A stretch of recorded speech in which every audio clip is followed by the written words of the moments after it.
Here are my top 3 wacky rig fishing tips. So tip number 1 is going to be to prioritize the slow fall of the wacky rig. The biggest mistake I see guys make with a wacky rig is that they're constantly popping their rod, making it bounce and swim as much as possible, almost fishing it like a jerkbait.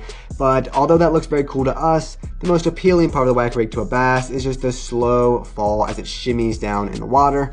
So try to give it a couple, 2 or 3 pops up to raise it in the water column, and then let it fall all the way back down. You want this thing falling as much as possible. The upward jerks are really just to raise it in the water column. It gives it a little bit of action as well, but the fall is the most important part.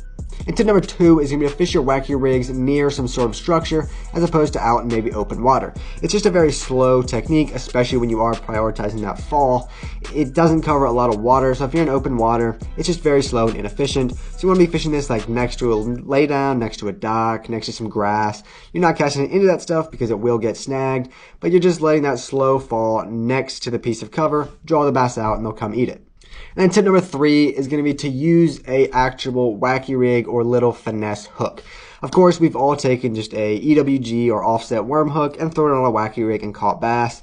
But there are times where the bass will see that big, bulky hook and turn away from the wacky rig, especially your bigger bass that are just older and smarter. So it's worth taking a minute or 2 and just retying completely and downsizing to a little finesse hook that's just better suited for the wacky rig and will ultimately catch you more and bigger bass.